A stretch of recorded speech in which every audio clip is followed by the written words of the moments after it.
Alex Answer here. Coming to you 7 o'clock on a Friday night. It is Christmas. And I'm going to be following up on the heels of the podcast that I put out last night with something far calmer. And all I really want to say to you right now is that we are living in some incredibly terrifying times. And there's so much that I haven't shared with you because of the energy required to share with you that information and what I'm seeing on Facebook and the activities that I'm seeing others involved in the conspiracy research community. I'm actually very emotional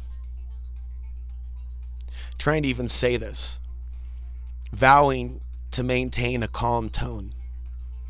But I've never seen people push the level of disinformation and lies and racism in my life. And I don't always know how to deal with it because I'm conscious of the fact that a lot of this propaganda out there is out there to keep us in a state of fear. And they want people to react to that fear with more fear.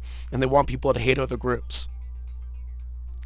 And there aren't enough people out there that are being affected by this stuff that are looking at the larger picture and the web of control. It's not funny what's happening.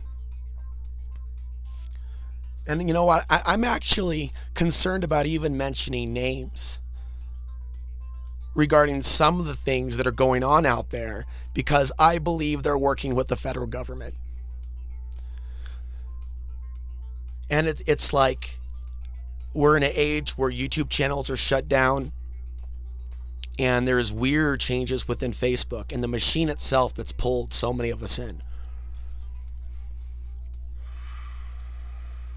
And so, yeah, I'm not going to use the word singularity, but a lot of people do. And we are in this technological age where a lot of this stuff's done over social media. The thing is, and this is actually, I'm actually going to be talking to a fairly intuitive person who's a friend of mine about how internet addiction and, this web, literally the web, can pull people into this virtual reality. And they could be controlled by other forces that they don't even know or understand. Now, in terms of fake news and whatnot, I'm seeing race baiting in all these different directions.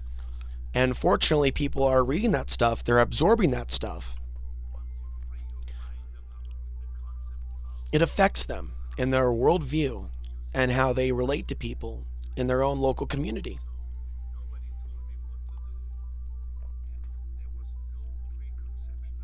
So what we should think about is how we can reverse some of this damage in our own lives. It's a coexistence with the understanding of where society is going, which is not in a good place, and where we want to go in our own lives. It is a waste of time to watch video after video and live in this virtual reality looking at the flat earth, I'm sorry, and really fringe views on 9/11 that go in bizarre directions and these micro followings. And it's like something within a virtual reality. And then you see other things pull people in. Oh, is this person this person? Let's put the pictures together. Oh, everything's a hoax. Nothing's real. Everything's a conspiracy. And as I said in a recent video, this conspiracy outlook on everything isn't healthy. And there are people that would never consider themselves to be conspiracy theorists.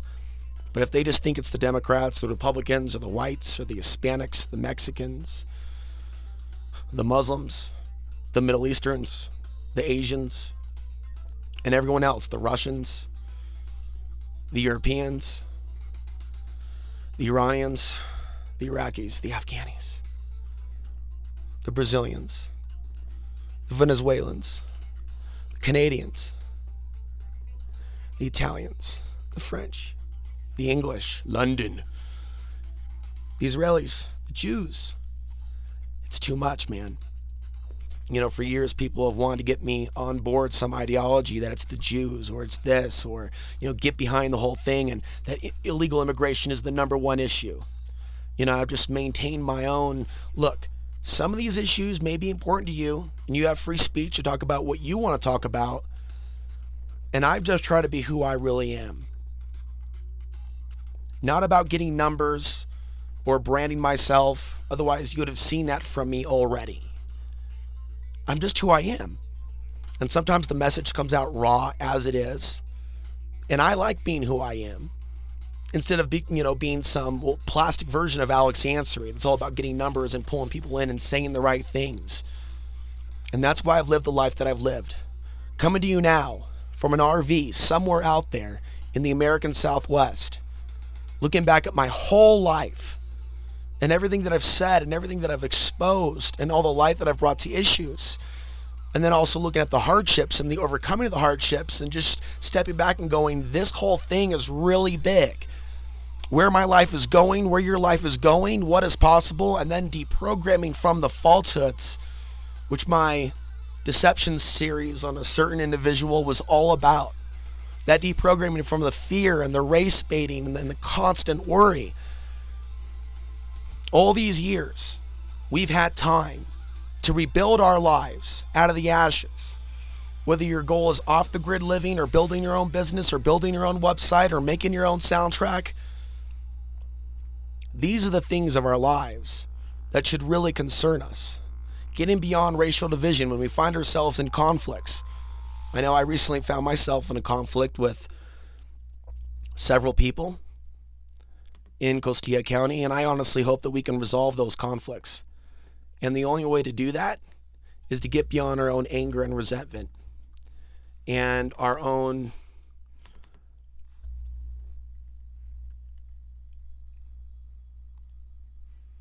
inabilities to hear somebody else's point of view. I've thought about the point of view from my critics in Costilla County. And even though I don't like the fact that they attacked me, and regardless of my concerns as to the real agenda, issues like water and resource depletion are real. And we're in a drought here in Colorado. But it's important that people have a healthy conversation about what's causing the drought or what's causing the issue with the well not pumping enough water. Is it really hundreds of marijuana growers? Or is there something else going on with the lack of rainfall and a fear that these new residents are going to take everything? And this primal fear, this is the buildup. And on a global level, these governments are preparing for wars. In the 2025 period, they've actually put that in their documents over resource depletion. And so we could see on the microcosm tensions here in Costilla County that weren't around years ago because of what's going on with the availability of water. And so if we can step back from the finger pointing and take a look at the issue, we can see the truth of the matter. And that is the truth of the matter with the water situation in Colorado. It's a supply and demand issue. So, we see people on TV and on the internet yelling at each other, putting people into boxes, and people emulate that activity. Monkey see, monkey do. And I think that we should ask ourselves how we can evolve beyond that. I have looked up to certain people in my lifetime and have re-reported on their information. And while I did cover a lot of things that have come to fruition or have been true,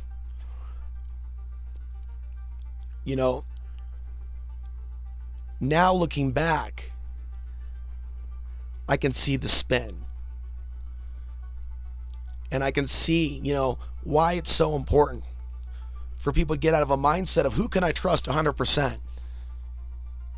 You have to learn to trust yourself and verify your own information and your own data when you're looking at any subject, whether it be climate change and looking at all the potential contributing factors, including that beyond which man controls. From both sides, from the left or the right, to open their mind and get beyond the partisan nonsense and the racial tensions left behind from ancestors that fought each other. Now, that's another thing. It's getting beyond ancestral programming. We may have things in our genes that are wired towards war and conflict. And there's something about evolving beyond the fight or flight. Now, we have instincts and we have the fight or flight for a reason. It helps us survive. Just as we have a skull on our body that protects our brain.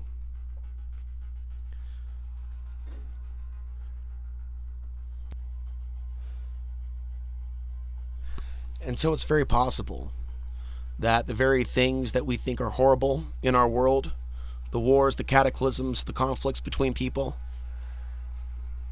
I think these things are here for us to learn from, to evolve beyond the old ways of doing things, to evolve beyond our biological impulses in our body, which is separate, I believe, than our true spiritual self. But our bodies may come around other bodies with other genetics, and because of this history of war amongst these groups and tribes, it's almost as if in these urban environments and in our society today and in this world today, that people almost are acting on some sort of ancestral programming of the body to war, to conflict, to pillage.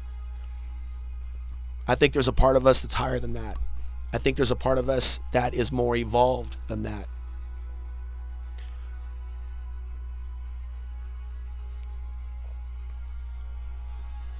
So on this Christmas holiday, I just want to leave you with a few calmer notes and thoughts that I have.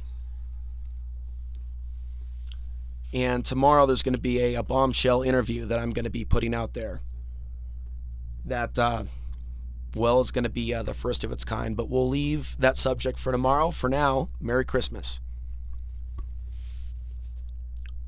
May peace find us all. May we all reach our dreams.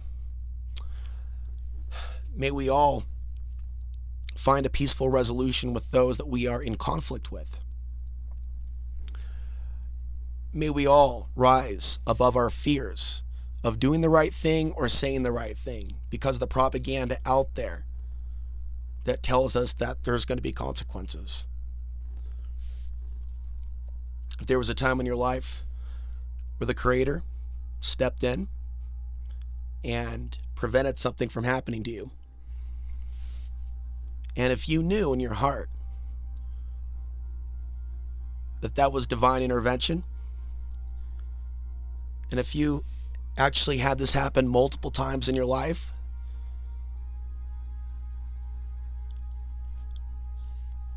then what is the point of fearing them when you're doing the right thing, when you speak your truth, when you speak in peace, when your intentions are good? What fear is there then of them when you know that something or someone intervened in your life because you had a destiny? I'm Alex Hansen, reminding you the path to the ultimate truth still starts within. It is December 25th, 2015.